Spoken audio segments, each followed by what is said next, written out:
So while the machine warms up here, you can see I just greased the beam, as well as I hit the grease fitting down in there to actually grease the pusher block. In the last video that we were using this machine, I showed you guys these two like wear marks here. And a lot of people commented that, oh, that looks like the beam is starting to crack. I mean, I don't know how it looks on camera. Well, I guess I will. But this isn't a crack. And you can look, I came out and I looked.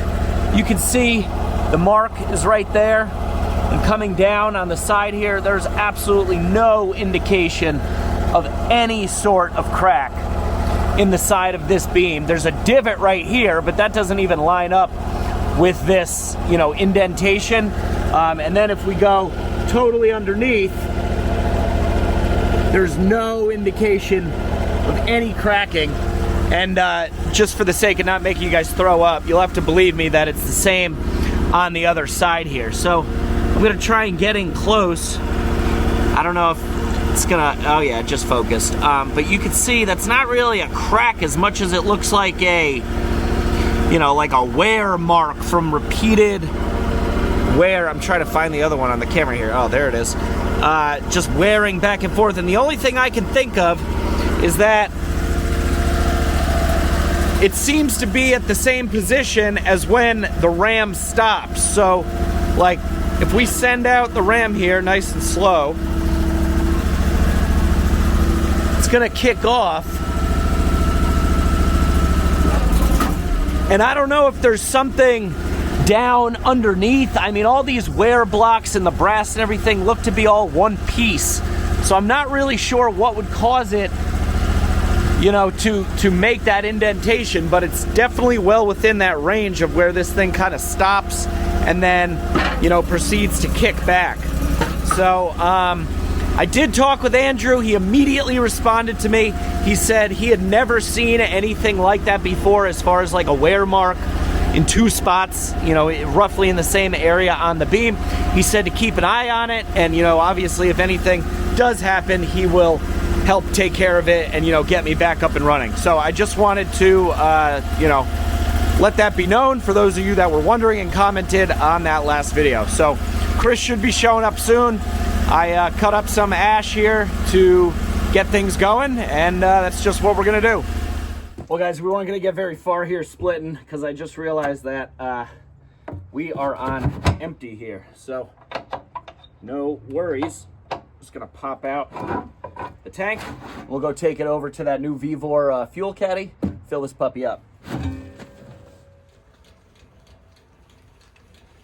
Oh yeah.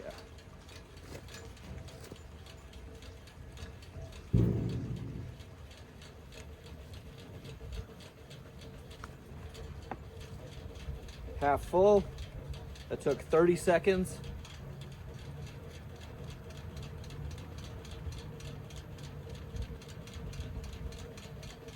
All right, and we're full, and that took exactly 1 minute.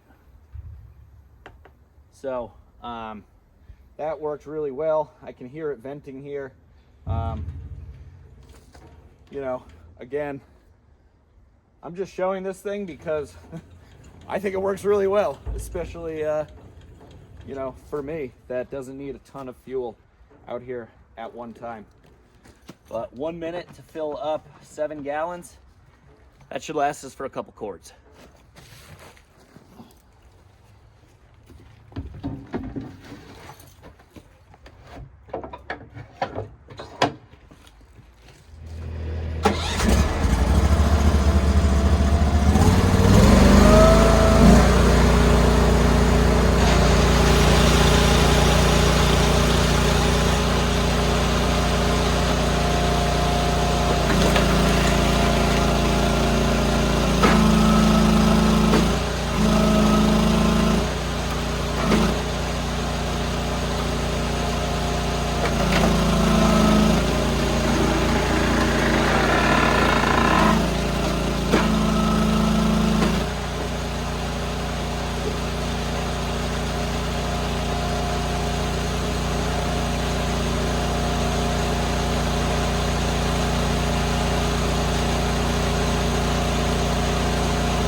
are out here under the lights. It's 5:15. We got a cord split and a lot more cut up. Chris was really getting ahead of me on the cutting there, just because, you know, they're larger rounds, so then it means more cycles through the you know, 7-way pizza wedge, box wedge, whatever, on the Eastonmade 2228. There's Betsy. But the lights are working out really well. He's using his little the EBL power pack. What was it, 500 watt? Yeah, it's a little 500 watt one, but it's powering these lights absolutely no problem. These 2 tower lights from Vibor. And something that I noticed, I said to Chris, wow, it seems like it was going slower, but I'll pan around. There's a mountain of wood here that he cut up, really nice diameter ash rounds for the box wedge. It's gonna make really nice stuff. But because it was taking longer, I would go over and he would still be cutting, and I would go over and, like, you know, reposition the tote so we can maximize how much wood we get in there. And I would stop the machine and go and do that and pick up, you know, the pieces that fell off, and then I would move it all while he was cutting. So we didn't get quite as much split today, but now I can come, you know, even if Chris isn't here, because there's all of these rounds cut up, and I should be able to split a bunch, or if you're here, it'll just go all the faster and we can keep cutting. But yeah, on my end, it kind of felt like I was making it through a log. I'd look at the tote, things would be okay. I'd hop on the machine, go get another log. By the time I came back, the thing was overflowing, and Jake was already on his way over there. So I think these larger rounds that are producing so much more firewood is kind of where we're falling short on who's able to rearrange the tote and when. Right. It's just a matter of, like, paying attention, like, to both what we're doing, because, you know, as soon as I see that this is empty, I'm already going and, you know, loading the next round on. I don't even look at the tote, and I'm sure the same for you. You know, you kind of get into a groove, so we just got to be a little more cognizant of that. It would help to have Mr. Utility out here. It would. If you guys want to see Mr. Utility, if you're new to the channel and don't know who Mr. Utility is, go back to videos from, like, last winter. We got our buddy. He deemed himself Mr. Utility, and this would be the perfect job for him. You know, he's very good at the smaller tasks. He's not as mechanically inclined, but he's getting there. So yeah, I think that's gonna wrap it up. Betsy wants to go in. I think our dogs want to go in too. Good splitting sesh. This thing's a beast. It's making, you know, really nice size pieces, square pieces out of this ash. Like, this is beautiful firewood. Hopefully, you know, it'll start to dry out in the next couple weeks. I moisture tested a couple pieces over the weekend. It was coming in around like 28%. So give it a month or so and it should be down in that 20 range, no problem. We should have more firewood to sell. Yeah. So I think that's gonna wrap it up. As always, guys, if you like the video, give it a big thumbs up. If you haven't done so already, click that subscribe button down below. We'd really appreciate it. Questions, comments, feedback, put it down in that comment section. Go check out our merch in the description. Christmas is coming up. Get your husband a gift, or get your wife a hoodie or something. My wife loves her hoodie. His wife. Oh, that's the first time you said wife on the video. There you go. She wears her hoodie all the time. Yours will too.